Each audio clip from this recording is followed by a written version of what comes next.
Muito boa semana para você que nos acompanha aqui no canal da Igreja Unasp Engenheiro Coelho.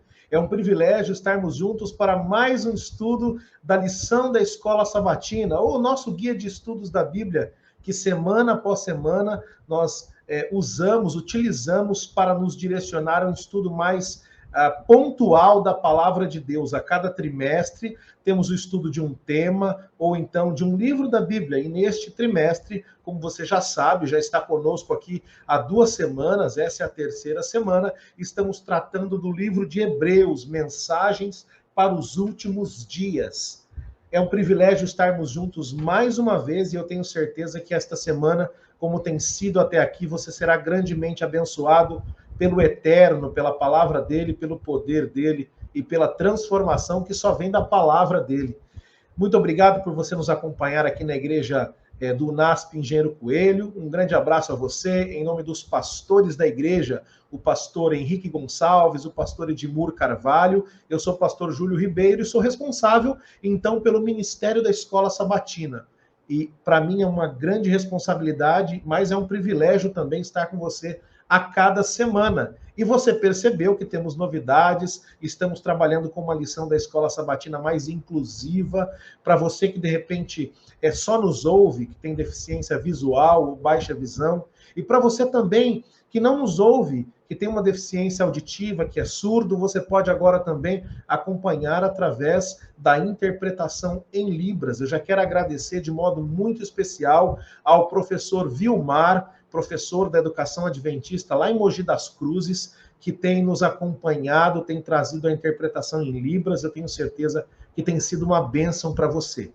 Antes de nós entrarmos no tema desta semana, eu queria te lembrar, por favor, se inscreva no nosso canal, ative as notificações, deixe o seu like e faça um comentário. Se você seguir esses 4 passos, você mostrará ao YouTube, através do algoritmo aqui do YouTube, que você está engajado no nosso canal. E sempre que o nosso vídeo for ao ar, você vai recebê-lo de forma rápida, pronta ali, logo que ele entrar no ar.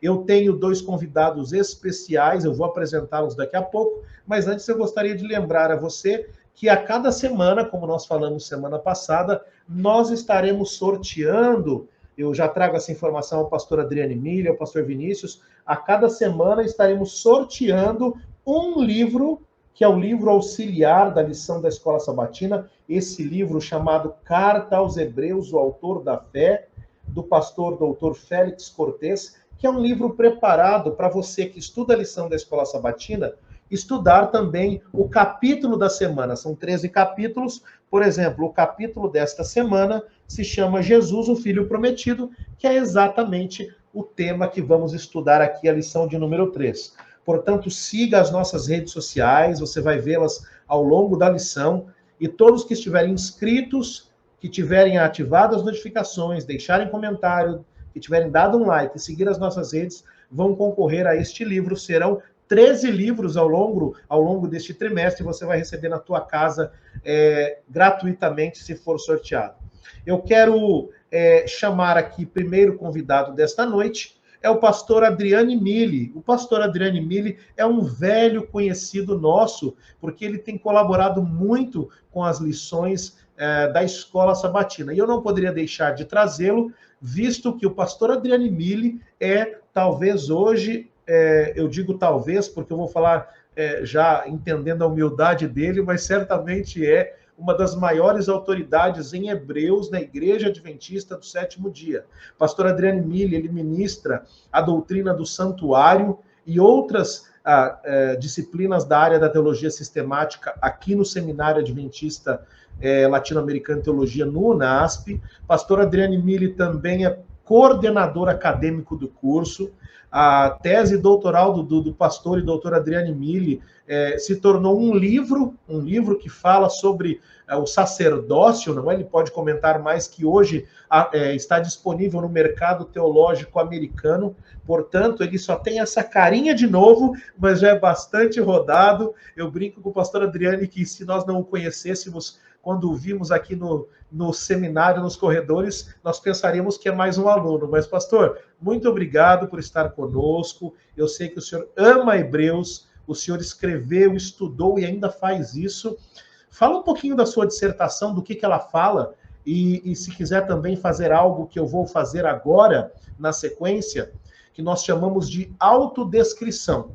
Para você que me acompanha e não nos vê, só nos ouve, eu tenho 1,79, eu tenho pele branca, cabelos pretos cortados bem baixinhos, o rosto redondo, eu estou sentado aqui no meu escritório, numa cadeira, eu estou usando uma camiseta de algodão rosa bem clarinho e estou usando um paletó verde musgo. Atrás de mim há uma parede branca.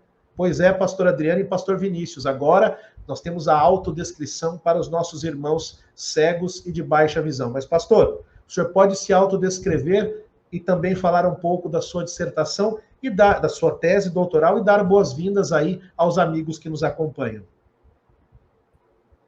Muito obrigado, pastor Júlio, pelo convite, em primeiro lugar, para estarmos juntos mais uma vez, junto com o pastor Vinícius também, um privilégio estar junto com você.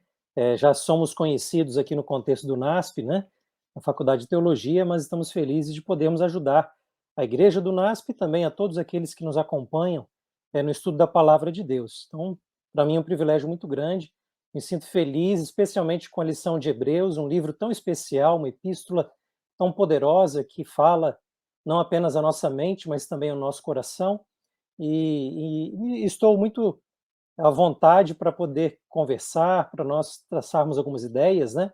Nessa autodescrição, eu vou tentar aqui ter algumas informações.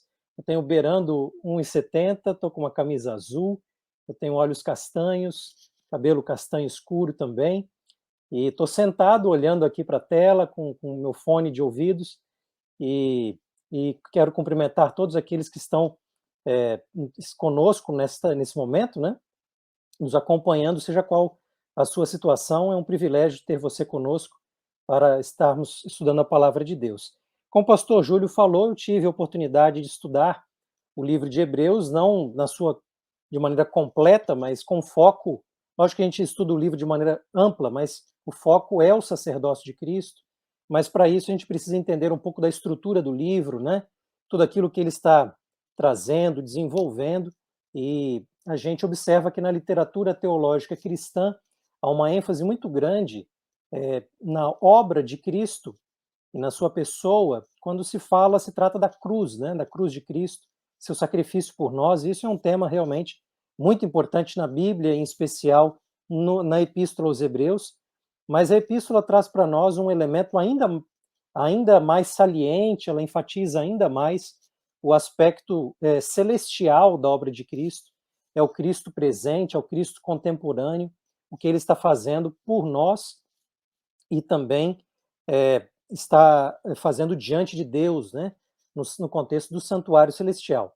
Esse não é exatamente o foco da lição que nós estamos trabalhando nessa semana, mas com certeza conceitos que nós trabalhamos nessa semana são fundamentais para a gente entender essa dimensão celestial do sacerdócio de Cristo, que vai ser mencionado em primeiro lugar em Hebreus 2, 17 e 18, e depois vai ser elaborado em mais detalhes a partir do capítulo 5 em diante, falando da pessoa do sacerdote, né? E a partir do capítulo 8 até o 10, sobre a obra que ele desenvolve também. Então, embora não seja aqui o foco primordial, mas Hebreus é um conjunto completo que dá base para a gente entender tudo que vem depois. Então, é muito importante saber o filho, né? A identidade desse filho, para nós entendermos a obra e a pessoa de Cristo naquilo que ele vai desenvolvendo, e a gente, em algum momento ou outro do nosso diálogo, vai pontuar alguns elementos que são importantes para essa mensagem que vem nos capítulos subsequentes. Pastor Adriane Mille, muito obrigado pelo convite aceito, obrigado pela autodescrição. Nós mostramos respeito aos nossos irmãos que apenas nos ouvem, e para você que nos acompanha, e talvez não saiba disso, a Igreja Adventista do Sétimo Dia, e talvez você não seja membro dela, muitos de outras denominações, irmãos, nos ouvem, nos assistem, ela tem muito respeito pelas pessoas com deficiência. Tanto é que esse que vos fala é também pessoa com deficiência, e nós trabalhamos junto ao Ministério Adventista das Possibilidades, que é um ministério que lida com os nossos irmãos surdos, cegos de baixa visão, que tem deficiência física, mobilidade reduzida, que tem alguma deficiência intelectual, paralisia cerebral, a Igreja Adventista trabalha para que essas pessoas também participem ativamente da adoração e da missão. Obrigado, pastor. Muito obrigado. E eu agradeço também ao pastor Vinícius Petersen, que está conosco pela primeira vez. Eu vou apresentá-lo, depois ele vai fazer a sua também autodescrição, mas antes, pastor Mili, estamos orando para que em breve a sua tese, que já é livro nos Estados Unidos, também seja um livro disponível aqui para nós no Brasil, né? Para que os nossos irmãos que não falam inglês tenham a oportunidade também de ler a respeito do sacerdócio de Jesus Cristo. Mas o pastor Vinícius Petersen, assim como o pastor Adriane Mili, que eu não mencionei, ambos são do Espírito Santo. O Espírito Santo tem produzido aí bons pastores, bons estudiosos, e agradecemos por isso. O pastor Amin Rodor, professor de todos nós, também é do Espírito Santo, não é? O pastor Erlo Brau, presidente aqui da Associação Paulista Central, também é do Espírito Santo. Então, agradecemos aí pelos bons pastores e teólogos que a igreja produz ali no Espírito Santo. Mas o pastor Vinícius Petersen, ele é um amigo, ele estudou teologia aqui de 2017 a 2020, se graduou no ano de 2020, fim do ano passado, e ele ficou aqui mais um ano para concluir uma segunda formação. Também ele concluiu agora, ao fim deste ano, poucas semanas atrás, no final, na verdade, no fim do ano passado, 2022, né? Porque já estamos, 2021, porque já estamos em 2022. Ele concluiu ao fim de 2021 a sua graduação em História e também aproveitou para cursar uma especialização na área de História e Arqueologia do Antigo Oriente Próximo e também uma especialização em um mestrado em Teologia Sistemática, no qual o pastor Adriane Mili foi seu professor também. Não sei se foi o orientador ou se é um outro professor, mas, de qualquer modo, aí no final desses próximos meses, o pastor Vinícius também entregará a sua dissertação, o seu trabalho de conclusão da especialização em arqueologia, e terá mais essas titulações. E o pastor Vinícius também está se preparando aí para voltar para o Espírito Santo, não é? Daqui a algumas semanas, o início de fevereiro, ali certamente estará atuando em algum local, alguma escola, alguma igreja, abençoando a igreja ali na sua região também. Pastor Vinícius, seja bem-vindo pela primeira vez aqui, obrigado por aceitar o convite, e faça sua autodescrição e dê suas boas-vindas também. Eu agradeço a oportunidade. A autodescrição que eu faria eu tenho 1,80 m, tenho pele parda, estou com uma camisa social azul marinha e atrás de mim tem uma estante com livros. Ok, pastor Vinícius, muito obrigado. Obrigado por aceitar o convite, tá bom? E para você que nos acompanha, eu vou pedir para que o pastor Vinícius faça a oração inicial e nós entraremos no tema, na mensagem, no verso para memorizar desta semana. Pastor, por favor, dirija a oração. Oremos. Senhor Deus, nosso Pai, obrigado, Senhor, por mais um dia, por mais uma noite, Senhor. Obrigado pelas misericórdias que o Senhor tem nos dado, mesmo sendo tão pecadores como nós somos. Venha abençoar essa lição que nós vamos estar recapitulando nesse momento, que o Senhor possa ser glorificado. É o que eu te peço e agradeço, em nome de Jesus. Amém. Amém, obrigado, pastor Vinícius. Para você que nos acompanha, então, lembrando que o tema desta semana é o tema de número 3 do nosso guia de estudos da lição da Escola Sabatina, o Filho Prometido. E como é comum a cada semana, nós temos um verso para memorizar. E eu convido você, nesse momento, a abrir a sua Bíblia no livro de Hebreus, no capítulo 1, versos 2 e 3. Hebreus, capítulo 1, versos 2 e 3, são os versos para memorizar da lição dessa semana. Você pode acompanhar a leitura na sua Bíblia, ou aí na sua tela, que já vai aparecer para você. Nós lemos assim, Hebreus, capítulo 1, versos 2 e 3. Mas nestes últimos dias, nos falou pelo Filho, a quem constituiu o herdeiro de todas as coisas, e pelo qual também fez o universo, o Filho, que é o resplendor da glória de Deus e a expressão exata de seu ser. Nós sabemos que logo depois, queridos que nos acompanham, irmãos, amigos, que Adão e Eva pecaram, eles receberam a promessa da vinda do Consolador, a semente, né, da mulher que libertaria, então, o povo do pecado. E a gente sabe que, da forma em que o texto hebraico está escrito, quando Adão e Eva têm o seu primeiro filho, Caim, eles acreditam que Caim já era aquele filho prometido, já era aquela semente que libertaria o povo dos seus pecados. Depois, Deus ele faz essa mesma promessa através de Abraão, ele faz a mesma promessa através de Davi. Deus vai prometendo ao longo da história para homens e mulheres que deles viria o prometido, o Messias, mas eu tenho certeza que nenhum deles imaginava que seria o próprio Deus que encarnaria e viria em pessoa para se tornar esse libertador. Então, é muito provável que eles não soubessem. Vamos falar esta semana exatamente sobre essa esperança que Adão, Eva, Abraão, Davi tinham da vinda do Messias, do Redentor do mundo.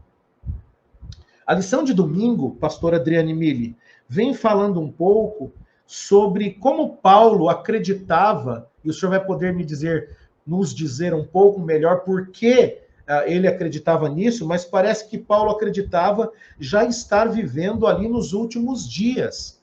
E ela vem nos trazendo aqui o relato do livro de Números, capítulo 24, versos de 14 a 19, e também com Isaías 2, versos 2 e 3. Deus, nesses versos, pastor, qual é a promessa que ele faz? O que ele leva o povo a crer que ele faria pelo seu povo nesses últimos dias que Paulo acreditava já estar vivendo ali quando trouxe a mensagem aos hebreus? Bem, pastor Júlio, você salientou aí passagens bíblicas do Antigo Testamento, e tem essas duas e tem muitas outras mais que vão usar essa expressão nos últimos dias como sendo realmente uma referência a momentos finais da história do mundo, em termos que, teologicamente falando, seriam termos escatológicos, né? Então, eles estão projetando um cenário que está olhando para o final. Quando a gente vai para o Novo Testamento, a gente percebe que uma característica marcante para se pensar os últimos dias é a presença do reino de Deus. Isso a gente encontra já nos evangelhos, na pregação de João Batista, na pregação de Jesus também, a pregação de arrependimento, porque é chegado o reino de Deus. E enquanto as pessoas estão imaginando que reino de Deus fosse uma geografia, talvez, né, com uma política específica, na realidade, a tônica do Novo Testamento é colocar a ideia da presença do rei, a presença do reinado de Deus, especialmente na figura de Jesus Cristo, que é a figura central, não apenas do Novo Testamento de maneira mais abrangente, mas em específico para a carta aos Hebreus que nós estamos estudando aqui, né? Então, a figura desse rei é a figura que traz os últimos dias, porque o reino de Deus está presente. Essa vai ser uma ênfase, por exemplo, de Atos 2, quando o apóstolo Pedro está explicando o que está acontecendo no contexto ali do Pentecostes. Ele vai falar do cumprimento de Joel e vai dizer que são estes últimos dias, né? E a mesma coisa em Hebreus, que vai dizer depois em mais detalhes que o Filho se assenta à direita de Deus o Pai. Então ele foi exaltado, ele é rei, na verdade. Então isso tudo vai demarcando uma linguagem bíblica que é a linguagem dos últimos dias. Para os escritores do Novo Testamento, como você já mencionou ali, falar dos últimos dias não é um problema, porque eles olham para Cristo e estão, obviamente, com o anseio de que o reino de Deus se estabeleça completamente, né? Digamos assim, com o final da história chegando. Em cada geração, isso acontece. Mas quando a gente hoje olha 2000 anos depois, cerca de 2000 anos, como é que a gente pode entender que algo que aconteceu ali, na vinda de Jesus a este mundo, e também na sua exaltação, né, no primeiro século da era cristã, como é que isso é últimos dias? E aí a lição vai colocar para nós algo muito interessante.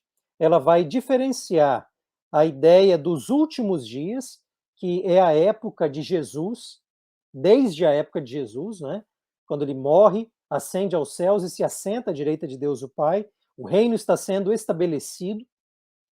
Então, são últimos dias, mas a lição vai fazer uma diferenciação desses últimos dias com o tempo do fim, que esse seria um termo mais apocalíptico, mais profético, para colocar, digamos assim, algo mais próximo ali para a volta de Jesus, para a concretização desse reino. Mas lembra, esse reino já começou na figura de Jesus. O livro de Hebreus traz para nós também alguns detalhes que ajudam a gente a observar essa distinção. Então, quando a gente observa que a ênfase de que Jesus se assentou à direita de Deus o Pai, o reino de Deus está sendo estabelecido, portanto, dessa maneira, quando a gente vai para Hebreus no capítulo 2, verso 9, verso 8, melhor dizendo, a gente lê algo interessante ali que pode ser aplicado à citação de Salmo, é o Salmo 8 que está sendo citado ali para Adão, né? Isso está sendo aplicado depois para o próprio Jesus, e olhando para esse salmo, a gente lê o seguinte: ainda não vemos todas as coisas a ele sujeitas. Então é dito que ele se assenta à direita de Deus o Pai, no capítulo 1. No capítulo 2, ele vai pegar um texto do Salmo 8, falando que todas as coisas foram colocadas debaixo dos pés de Adão na criação, e também a Cristo, que é o segundo Adão, mas a gente não está vendo ainda todas as coisas a ele sujeitas. Quando a gente vai para o capítulo 10, a gente tem uma outra informação interessante também, falando de Jesus, que a gente lê o seguinte no capítulo 10 aqui ainda não é, digamos assim, o foco da nossa lição, mas ele é importante para a gente estabelecer esse ponto que está sendo mencionado aqui na parte de domingo, né? E o capítulo 10, versos 12 e 13 diz assim: Jesus, porém, tendo oferecido para sempre um único sacrifício pelos pecados, assentou-se à direita de Deus, verso 13 agora, aguardando daí em diante até que os seus inimigos sejam postos por estrado dos seus pés. Então, note que esse dado é bastante interessante. Ele está assentado, o reino já começou, mas ele ainda não está consumado, no sentido de que os inimigos ainda não foram plenamente sujeitados. Ainda ele está aguardando para que isso aconteça. Então, essa distinção que a lição está fazendo, ela é verdadeira, porque aquilo que Daniel e Apocalipse vão trazer para nós nas profecias que vão apontar para o tempo do fim de fato, o que eles vão explicar para nós é como que esses inimigos serão de fato submetidos ao reinado de Deus, né, ao reino de Deus, a Jesus que está assentado à direita. Então a gente vai ter em Daniel, por exemplo, o chifre pequeno atuando, nós teremos as bestas no Apocalipse, não é? Sendo mencionadas. Tudo isso está atuando enquanto Cristo já está no céu, mas esses inimigos ainda não foram plenamente submetidos. Então, eles o serão no tempo do fim. Então, os últimos dias já começaram, mas ainda Jesus está aguardando para que ainda alguns eventos possam ocorrer. Então, é uma chave bem importante para a gente combinar aquilo que é a presença de Cristo, os últimos dias, com aquilo que a gente ainda aguarda no tempo do fim acontecer nas profecias de Daniel e Apocalipse. Por isso, pastor Adriano, então, baseado no que o senhor falou aí, é importante nós entendermos que o reino de Deus é inaugurado quando Cristo nasce em Belém, não é? E a gente precisa entender e ter essa diferenciação entre últimos dias, tempo do fim e fim dos tempos, né? Cada um destes termos tem um significado diferente. Muito obrigado, pastor Adriane, e eu tenho certeza que agora que você que nos acompanha, você entendeu que a terceira vinda de Cristo pós-milênio, na verdade, começa bem antes da primeira, ou quando a primeira vinda de Cristo acontece. Quando Cristo vem a primeira vez, ele inaugura todo esse processo que nós na teologia chamamos de evento Cristo, não é, pastor Adriane? É o evento Cristo, ele é um pacote que começa lá na primeira vinda de Cristo, na encarnação, continua na cruz, depois na segunda vinda e na terceira vinda, na consumação desta mensagem. E entre os que nos acompanham, um grande abraço, por exemplo, para os nossos irmãos aí do distrito de Buritis, a igreja de Jacarandás, o irmão Fagundes, a irmã Gisele, que eu sei que nos assistem. Deus abençoe bastante vocês aí, tá bom? Pastor Vinícius Petersen, na lição de segunda-feira, Pastor Vinícius, vem falando sobre Deus nos falou pelo Filho. E ele cita 4 versos de Hebreus, capítulo 1, versos 1 a 4, inclusive os versos 2 e 3, né? Que são o verso para memorizar. Afinal, qual é a ideia central que o autor de Hebreus, cremos ser o apóstolo Paulo, quis trazer quando ele deixou a ideia desses 4 versos? Durante todo o Antigo Testamento, nós percebemos que tudo indicava Cristo, principalmente quando nós temos a figura do santuário, nós temos uma grande figura de sombra que se torna realidade quando Cristo vem. No Antigo Testamento era muito usado os profetas, e geralmente os profetas tinham uma mensagem e indicavam a Cristo. Quando Cristo vem à Terra, tudo aquilo, e Paulo trabalha isso muito também em outras cartas, o que era sombra se torna realidade. Então, antes, as pessoas viam em sombras, agora, quando Cristo chega, vê em realidade. Quando Paulo trabalha em Hebreus, que agora foi falado pelo Filho, a gente vê que houve como se fosse uma chave. Cristo foi uma chave para o entendimento do Antigo Testamento. Em muitas questões do Antigo Testamento que eram obscuras, Cristo, quando chega, ele se torna essa chave. Então, Deus, o Pai, ele queria ter o contato com o ser humano. Então, é importante lembrar disso, que às vezes a gente foca na figura de Cristo, mas a gente esquece da figura de Deus, o Pai. Mas Deus, o Pai, está trabalhando também na história. Então, nós não podemos esquecer dessa figura. E Deus, o Pai, ele sempre quis se comunicar com os seres humanos. Mas nós sabemos todo aquele contexto de pecado e todo aquele contexto que o Antigo Testamento traz. Quando Cristo vem, Deus, o Pai, faz uma ponte entre a humanidade e ele. E essa ponte é o próprio Cristo. Então, Deus, o Pai, ele fala através do Filho nesses últimos dias. Então, Cristo ele se torna uma chave para o entendimento da vontade de Deus desde sempre. Desde a queda do homem, toda a manifestação da graça de Deus, a gente consegue ver através da chave de Cristo. E outro ponto importante também, que a lição interessante que a própria lição traz, é que do mesmo jeito que o que Deus fez através de Jesus foi por amor a nós.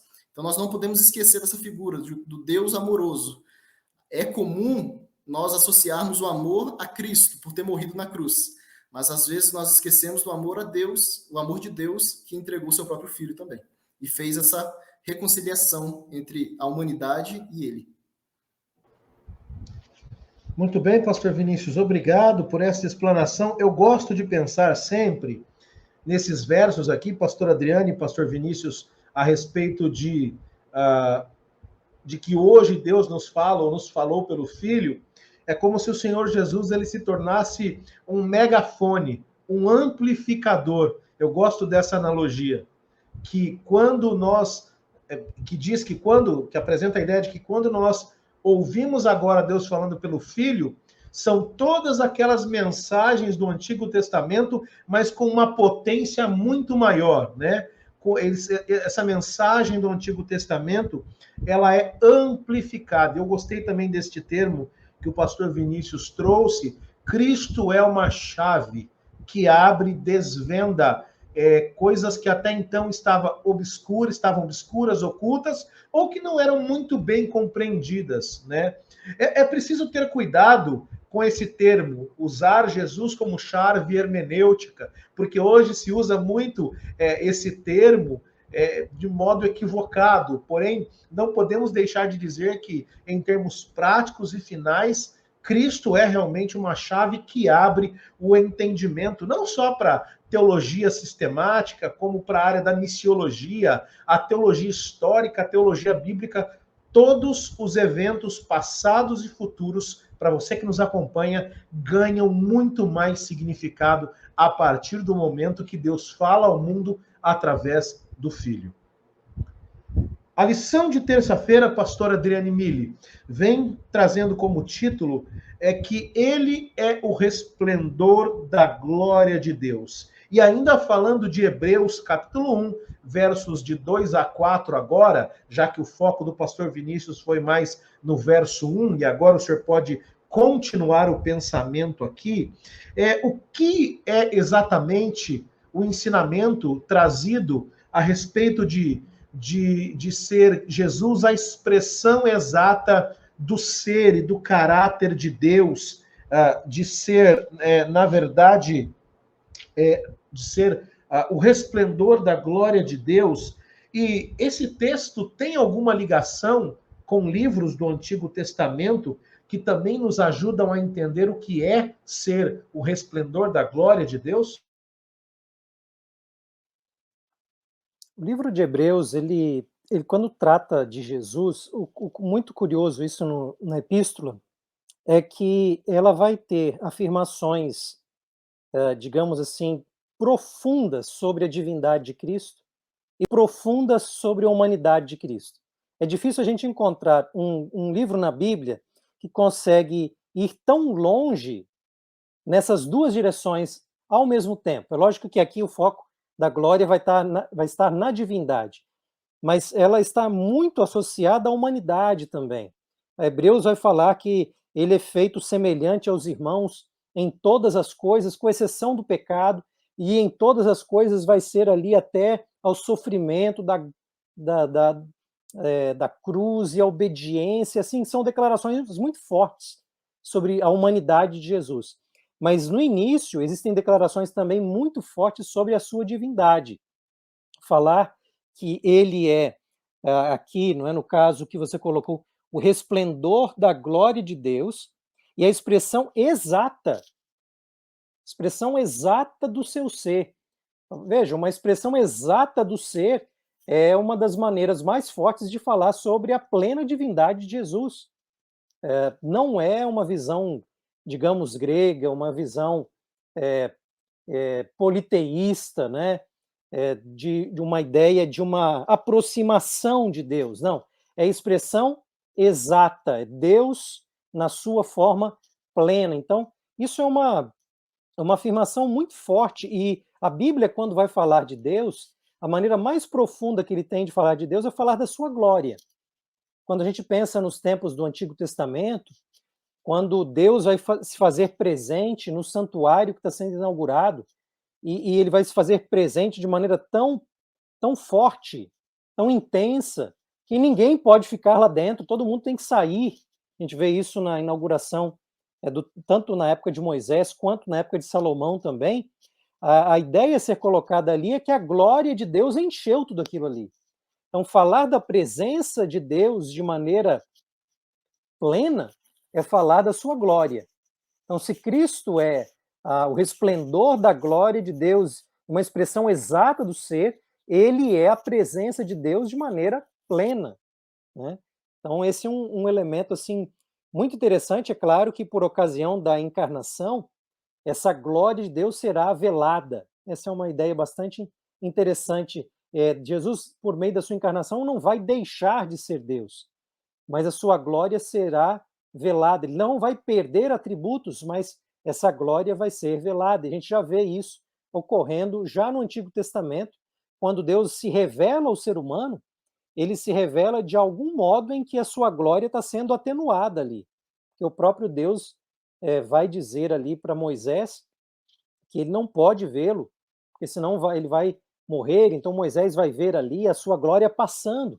Então, de alguma maneira, é a glória de Deus sendo atenuada, digamos assim, para que o ser humano possa contemplá-la. Quando Jesus é chamado de o resplendor da glória, expressão exata do ser, então está se retratando aqui a divindade de Jesus de maneira assim extrema, né, no bom sentido da palavra. Isso é importante para aquilo que Hebreus vai elaborar, porque ele vai chamar de herdeiro de todas as coisas. Então, como é que ele vai ser herdeiro de todas as coisas, se ele, aí depois o pastor Vinícius vai comentar também, se ele é o Criador, se ele é o Deus em toda a sua expressão. Então, a gente percebe aqui que a carta aos Hebreus tem a preocupação de colocar a história da salvação acontecendo, a encarnação de Cristo, né? Ele vai ser feito por um pouco de tempo menor do que os anjos, e ele vai herdar todas as coisas como Cristo encarnado, mas lembre-se, não se esqueça, ele é o resplendor da glória de Deus, ele é a expressão exata do ser, ele é o criador de todas as coisas. Então, tudo isso tem que ser observado em perspectiva para que a história do Cristo que se encarna como ser humano não seja confundida como um mero humano, né? Uma mera pessoa. Ele é Deus na sua forma mais profunda que nós temos nas Escrituras. Pastor Adriane, nós falamos pouco disso e o senhor tem esse conhecimento, essa autoridade, porque também ministra a doutrina do santuário, mas a doutrina do Espírito Santo aqui no seminário, pneumatologia. Mas, assim, nós falamos pouco, mas eu tenho pleno na minha mente, muito claro que, assim como o Espírito Santo é o representante de Jesus, Jesus é o representante do Pai aqui na Terra. Ou seja, nós vemos Cristo vindo, representando de forma plena o caráter do Pai, a ponto dele ficar até indignado com Filipe, quando Filipe diz, Senhor, mostra-nos o Pai e para isso nos basta. A gente vê uma indignação do Senhor Jesus ali, né? Como assim, Filipe? Estou tanto tempo aqui com vocês e você... Como você fala isso? Quem vê a mim, vê ao Pai. Essa fala é muito clara para mostrar que o Senhor Jesus, ele é o representante pleno do Pai. Como o senhor colocou aí, de forma velada, porque se a sua glória fosse, digamos, explícita, ninguém sobreviveria. E depois o próprio Cristo, quando sobe, também passa a ter o seu representante. Isso me deixa muito clara a ideia de que a Trindade ou a divindade nunca trabalha com suas pessoas de forma isolada. A divindade sempre trabalha de forma plena, né? E o senhor trouxe muito legal essa ideia aí, de que ao mesmo tempo de que ele é 100% homem, e talvez até por isso, por ter uma humanidade tão explícita, Filipe não conseguiu enxergar plenamente a sua divindade, mas nas suas ações, na sua vida, nós vemos o quanto ele era divino. Na lição de quarta-feira, pastor Vinícius, o título é Por meio dele fez o universo.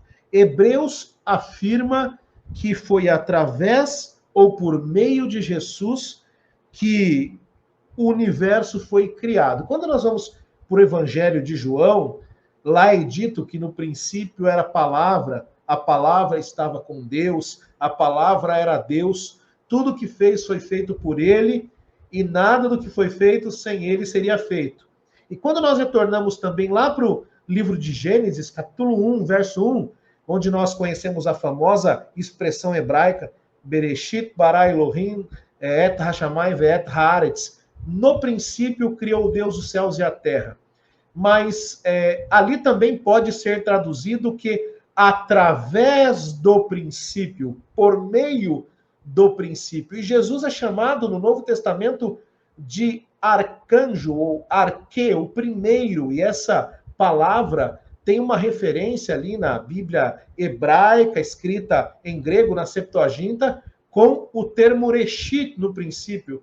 Então, é clara a ideia de Hebreus, João e também de Gênesis que Cristo é o Criador. Mas eu pergunto, pastor Vinícius, visto que o Antigo Testamento apresenta a ideia de que, entre aspas, Deus criou o mundo sozinho, a gente pode ler ali Isaías 44, 24, Isaías 45, 18, Neemias 9, 6, essa ideia de que Deus, o Pai, sozinho criou o mundo, né? Ele é o Deus único, como é apresentado. Como nós conciliamos essa ideia de um Deus único que cria, entre aspas, sozinho o mundo, mas que no Novo Testamento, Hebreus 1, nos diz que foi por meio de Cristo. E pastor Adriane, depois fique à vontade também, se quiser complementar.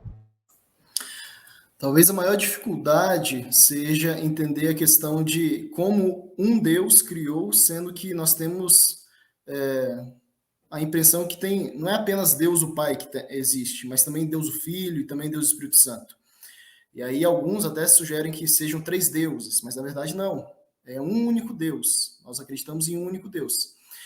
O interessante é que desde o Antigo Testamento, o trabalho deles, da Trindade, é algo tão unida, um trabalho tão unido, que às vezes a gente fica até com dificuldade de entender se é Deus o Pai que está agindo, se é o Filho que está agindo, porque é um trabalho onde todos eles participam dessa obra. Cristo, ele é o Criador, e Deus o Pai também é. Quando nós analisamos, nós vemos que toda a criação estava sendo criada por Deus. Então, quando nós analisamos, a gente percebe uma coisa. O mistério da Trindade a Trindade é um mistério. Humanamente falando, nós estamos entrando num campo que, por conta do pecado, por conta de nossa humanidade, nós temos algumas dificuldades. Mas o pouco que a Bíblia nos dá a informação, nós já percebemos que a Trindade é um mistério. Mas nós percebemos que em Gênesis, a Trindade está junta no momento da criação. E em todos os momentos decisivos da história da redenção, também da história da humanidade, a Trindade ela trabalha junta. Nós conseguimos ver Deus o Pai, Deus o Filho, Deus Espírito Santo. Só que nós acreditamos em um único Deus que se manifesta em 3 pessoas. É um pouco difícil de entender? Mas são as informações que a Bíblia nos dá. Em Hebreus, algo que aparece também que é interessante é que Cristo, ele também é juiz. Algumas pessoas esquecem dessa figura, mas Cristo também é juiz. É o que Hebreus 4:13 mostra. Inclusive, o texto ele diz assim, e não há criatura que não seja manifesta na sua presença. Pelo contrário, todas as coisas estão descobertas e patentes aos olhos daquele a quem temos de prestar contas. Então, a lição aqui, ela traz isso bem claramente. Cristo também é o juiz. Cristo esteve presente na criação e ele atuou tanto na criação, tanto em todos os momentos da história, junto com o Pai e junto com o Espírito. É difícil de ser entendido? É um pouco, mas o que a Bíblia nos mostra é que eles trabalham de uma forma, eles trabalham em conjunto, e não há diferença de ideia entre eles. Todos eles seguem o mesmo plano, e esse foi o plano da criação. Todos eles estavam juntos. Outro dia eu assisti a pastor Adriano e pastor Vinícius com meus filhos um desenho, e nós assistimos alguns desenhos de uma dupla de irmãos, né? Feito por uma outra denominação, e tem boas lições, boas coisas que nós aprendemos ali. Mas eu me lembro que eu estava com minha filha Rabi, de 13 anos, com meu filho Josué, com minha esposa Luana, e a gente pôs ali na hora do pôr do sol um desenho para a gente ver sobre a criação. E ali a lição, logo no início, nos desenhinhos, ela disse assim, no início de tudo, Deus criou Jesus, depois ele criou o paraíso. Minha filha olhou para mim e falou, opa, heresia! Nós cortamos ali na hora. E eu confesso que eu fiquei bem feliz, porque eu falei, tá vendo? Eles já são capazes de perceber que há algo errado nessa ideia. E a ideia clara da Bíblia, como o pastor Vinícius colocou, é que Cristo ele sempre existiu e ele participou na criação. Inclusive, nós sabemos, como foi colocado aqui pelo pastor Vinícius, que a ideia de juiz também é apresentado por Hebreus, mas também aqui a lição nos traz que Hebreus 1:3 diz que ele, junto com Colossenses 1:17, ele sustenta o universo. Ou seja, só aquele que cria é capaz de sustentar. Portanto, para você que nos acompanha em qualquer lugar do Brasil, fora do Brasil, não importa a denominação que você faça parte, a Bíblia não diz como é isso, como foi. Ela só diz que foi. Ela diz o que, mas não diz o como. Cristo trabalha em conjunto com o Pai e com o Espírito, e ele é o que a Bíblia chama de o agente divino da criação. Foi por meio dele, João, inspirado por Deus, lá no seu primeiro capítulo diz, tudo que foi feito por ele, e nada do que foi feito sem ele se fez. A lição de quinta-feira, pastor Adriane Mille, vem trazendo aqui uma discussão que eu já dei aqui um spoiler, né? O título é Hoje Eu Gerei Você. a declaração clara, Hebreus capítulo 1, verso 5 é: você é meu filho e eu gerei você. Hoje eu gerei você. Isso significa, então, pastor Adriane, que Jesus foi gerado um dia, ele não existia, este desenho bíblico que eu coloquei aqui, que logo foi apresentado que Deus primeiro criou a Jesus, depois criou o paraíso. Será que essa ideia é verdadeira? Que promessa é feita a Davi e que Paulo aplica a Jesus? E como isso nos ajuda a entender este termo, ou essa ideia de que Jesus foi gerado pelo Pai? Pastor Júlio, essa pergunta mereceria, quem sabe, a semana inteira da lição para a gente falar sobre isso, né? Mas a gente vai fazer ou uma disciplina da doutrina de Deus, né?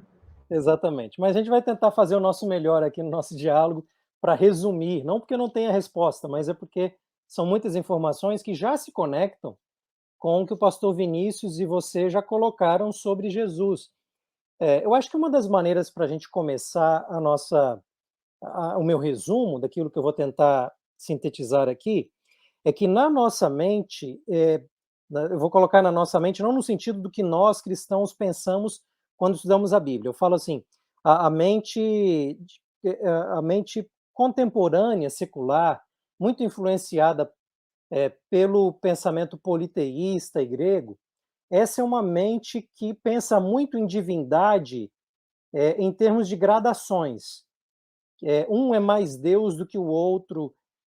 Isso não é uma mentalidade bíblica, isso não é uma mentalidade do Antigo Testamento. Então, vou dar um exemplo aqui.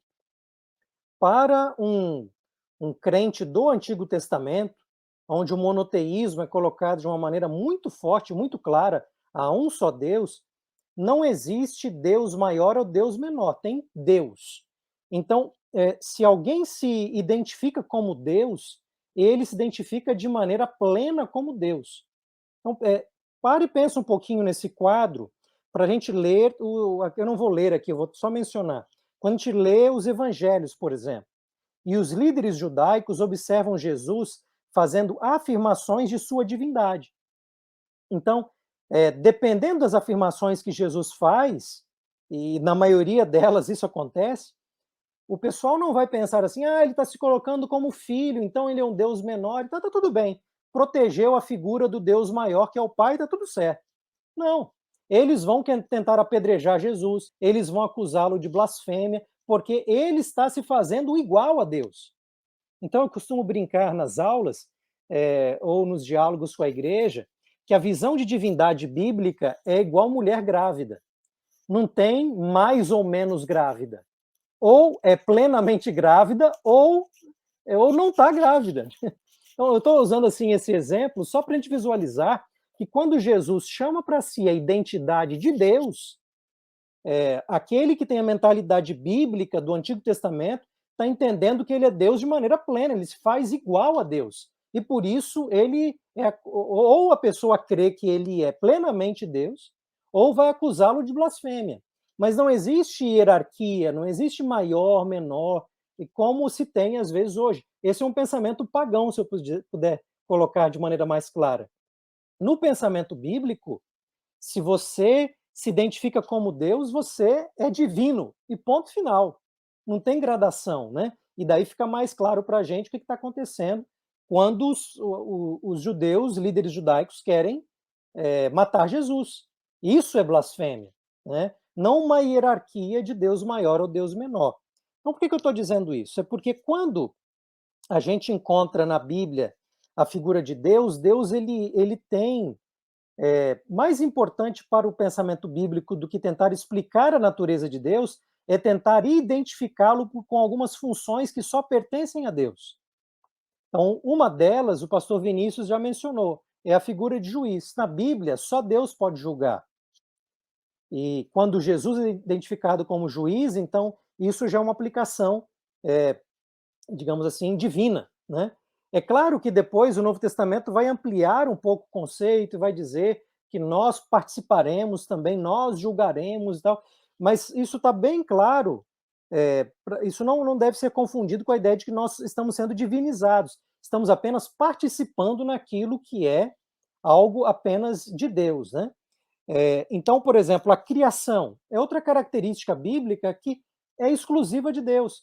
Então, quando está se dizendo que Jesus está criando, ele é Deus e ponto final, né?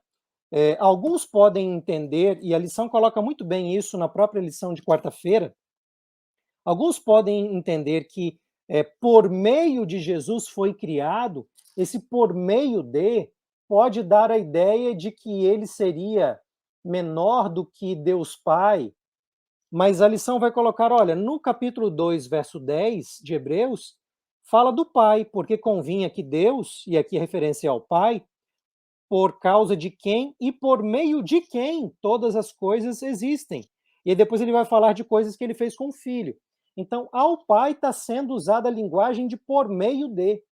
Então, note que a mesma linguagem do Pai é a linguagem para o Filho. Se a gente estuda, portanto, a Bíblia com mais atenção e mais profundidade, a gente vai percebendo que Jesus vai tendo identidade divina. Esse é o sentido bíblico. Ele é identificado como Deus, e aí não tem mais a ideia de gradação. Agora, o ponto que você trouxe, que é a pergunta, é a ideia da geração, né? Como é que a gente lida, então, com a ideia da geração? Tu és meu filho, eu hoje te gerei. Então, vamos voltar um pouco aqui, e de novo, eu estou tentando resumir, fazendo o meu melhor aqui. O texto de Hebreus, tem todo o tempo. O senhor tem todo o tempo. Hebreus começa com o verso 1, que o pastor Vinícius já mencionou, que fala que antigamente Deus falou aos pais pelos profetas, e ele fez isso de muitas formas e de muitas maneiras. E nesses últimos dias, ele nos falou por meio do Filho.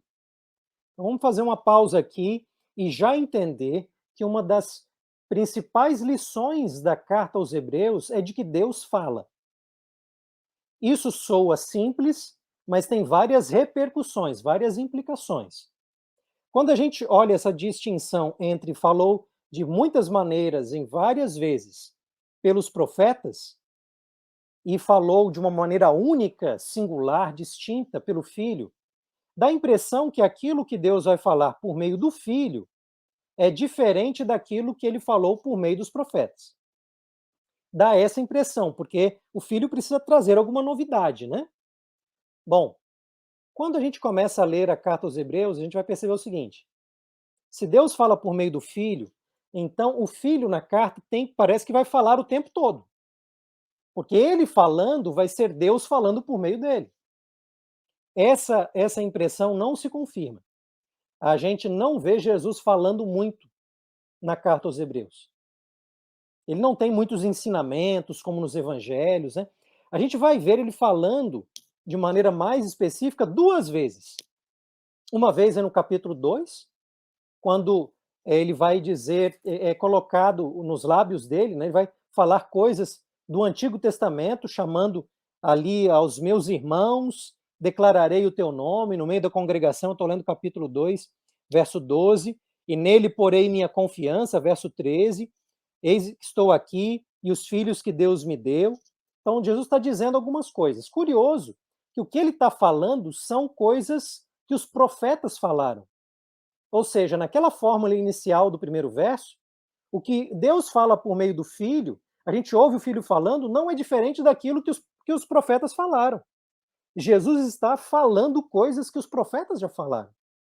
E aí a gente se pergunta, como que isso é algo novo? Como que isso é algo singular dos últimos dias? A gente vai para uma segunda fala de Jesus, que está na altura do capítulo 10, e vai dizer no verso 5, Cristo disse ao entrar no mundo, sacrifício e oferta não quiseste, mas um corpo me preparaste. E aí continua, é uma citação de novo do Antigo Testamento, né? É o livro de Salmos aí, capítulo 40. Aí você se pergunta, bom, de novo Jesus fala, e o que ele fala vem do Antigo Testamento. Então, como é que Hebreus vai ensinar que nos últimos dias Deus fala por meio do Filho, se o Filho falando em Hebreus está falando coisas que os profetas já falaram? Então, note que a fala pelo Filho é algo diferente de meramente Jesus falar. Em Hebreus, o que a gente tem mais é algo em relação à história de vida do Filho. A sua encarnação, a sua obediência, o seu sacrifício, a sua ascensão aos céus, em outras palavras, são os eventos que marcam a vida do Filho. Então, deixa eu colocar isso de maneira um pouco mais forte. No livro de Hebreus, Deus fala mais pelas coisas que acontecem com o Filho do que com as coisas que o Filho está falando. Embora o Filho também fale. Mas mais importante em Hebreus é aquilo que está acontecendo na vida do Filho. Tanto é que aquilo que Jesus está falando está demarcando aquilo que está acontecendo na vida encarnada dele. Ele está se tornando semelhante aos seus irmãos. Ao entrar no mundo, ele está dizendo isso. Ele chama os outros seres humanos de irmãos. Veja, encarnação. Ele vai falar depois da sua morte, do seu sacrifício. O corpo me formaste. E agora ele vem para fazer a vontade de Deus. E a vontade de Deus é o sacrifício do seu próprio corpo. Então, ele não está aqui fazendo um sermão do monte, ensinando coisas, falando em nome do Pai. Não. Ele está vivenciando coisas que estão se cumprindo na vida dele. Então, essas coisas que já foram, que estão sendo vivenciadas, elas já foram preditas pelos profetas. E foram preditas em muitas vezes e de muitas maneiras.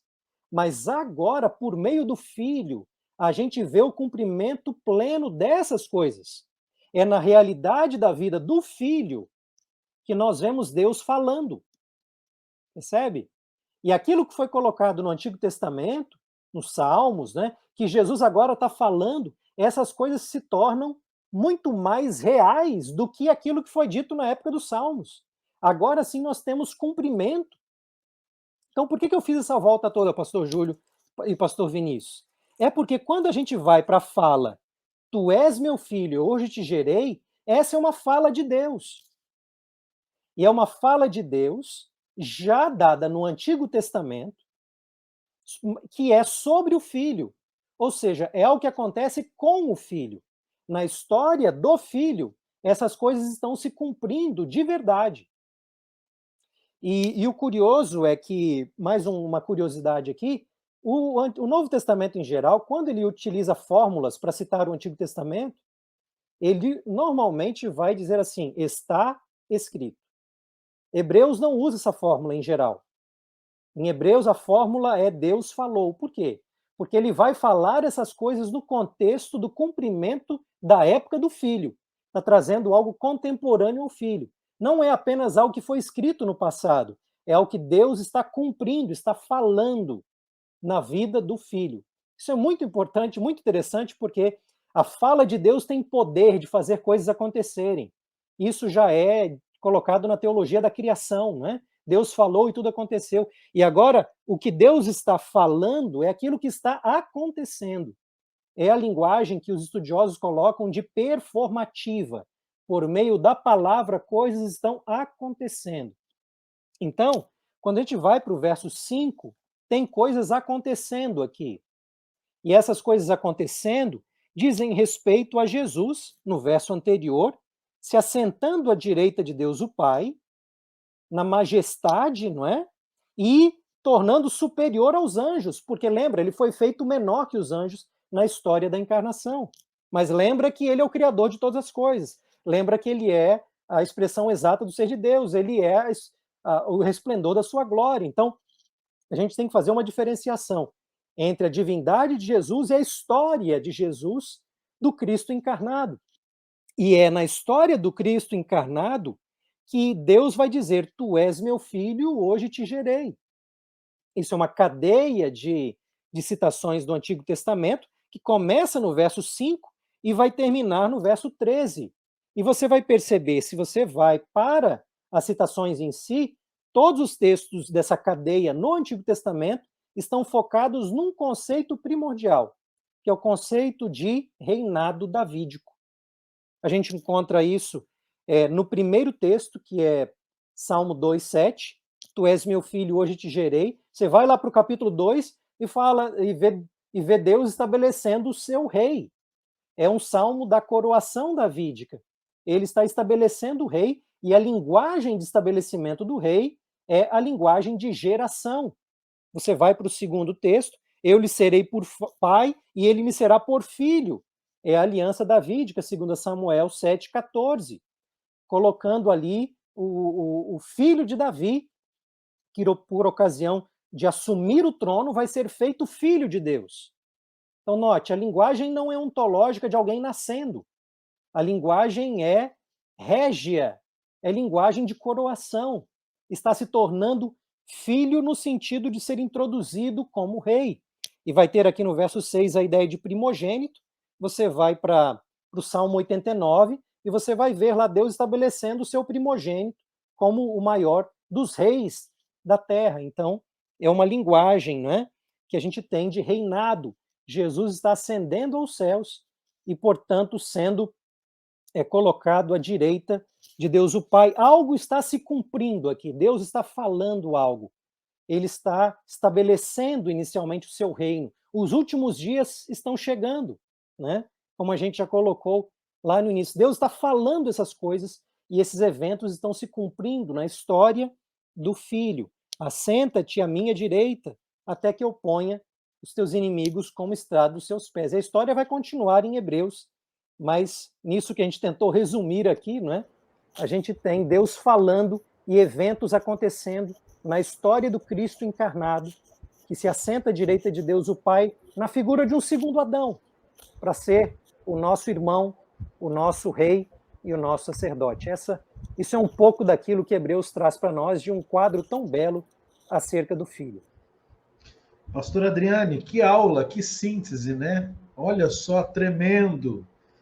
E para você que não teve aula com o pastor Adriane Mille, imagine que você passar um semestre todo ouvindo ele ensinando sobre Hebreus, sobre o santuário. Pastor, o senhor foi falando, e eu fui imaginando aqui, no Antigo Testamento, agora no Novo, nós vimos o está escrito.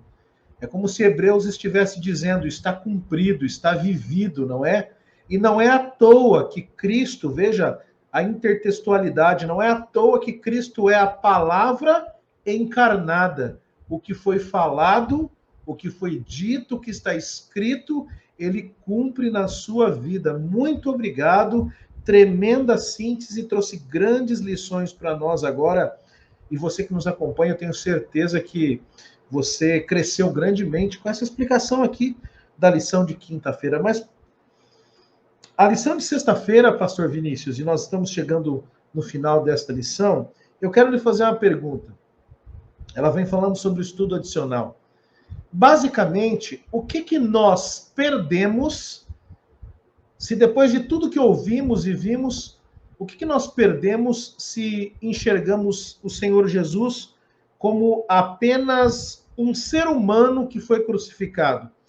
E o que nós ganhamos se nós enxergamos o Senhor Jesus como o próprio Deus que encarnou e por vontade própria se deu na cruz do Calvário?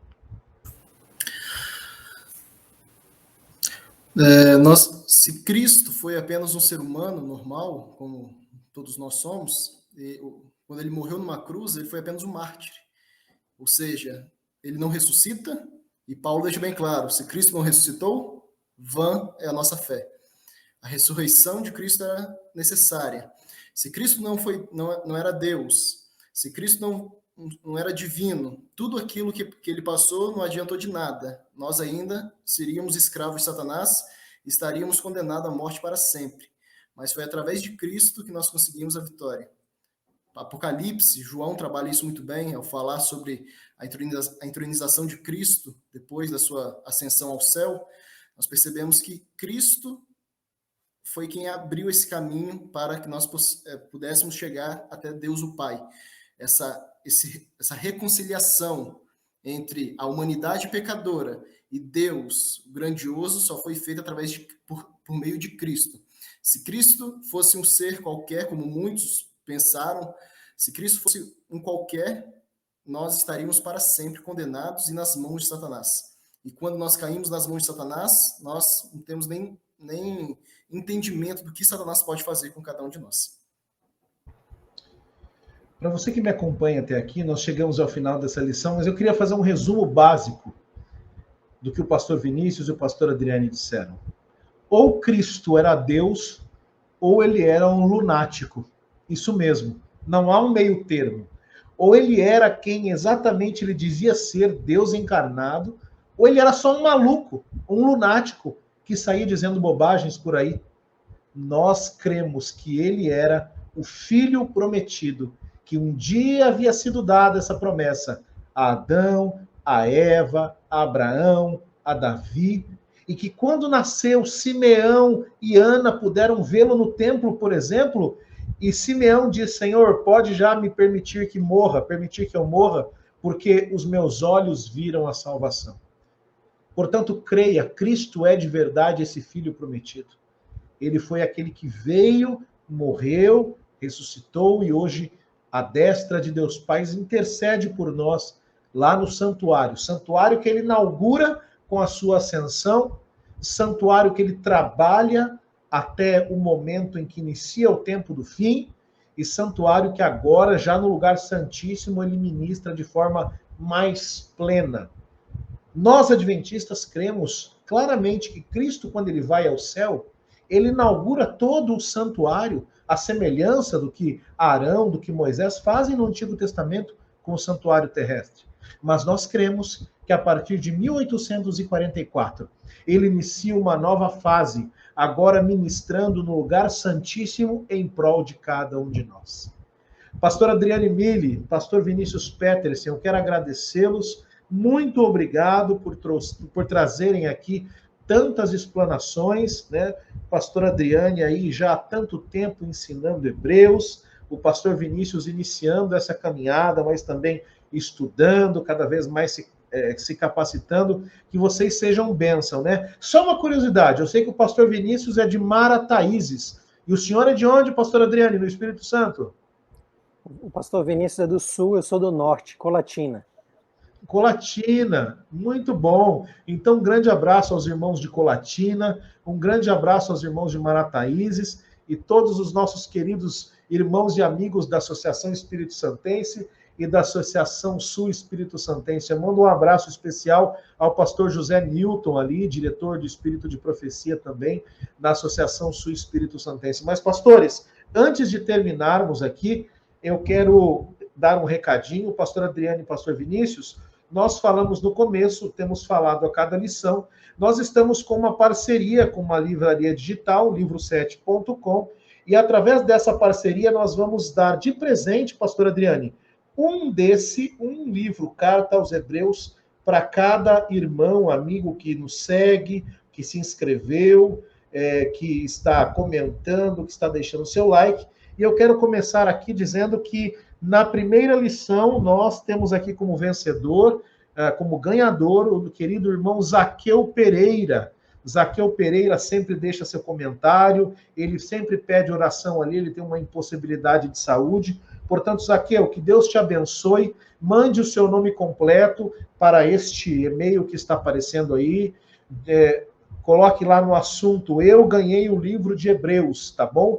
Seu nome completo, Zaqueu Pereira, e o seu endereço, que nós entraremos em contato com você, tá bom? Apenas mande ali também uma pequena foto do seu RG, só para garantir que você é você mesmo, né? Porque, de repente, mais pessoas podem mandar aí um e-mail dizendo que é o Zaqueu, então mande ali uma pequena foto.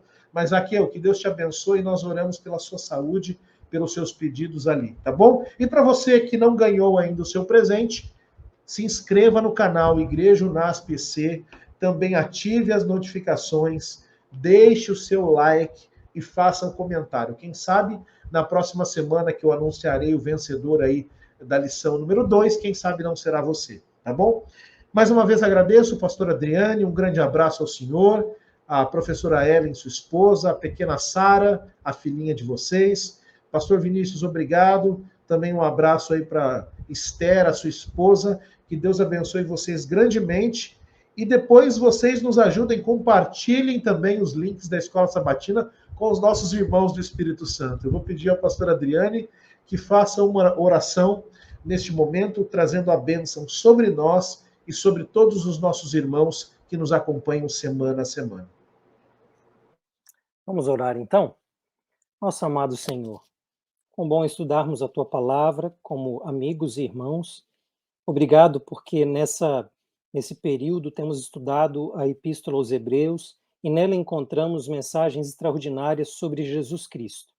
Obrigado, porque o Senhor não falou apenas aos pais pelos profetas no passado, mas o Senhor, nesses últimos dias, nos falou e ainda nos fala pelo Filho.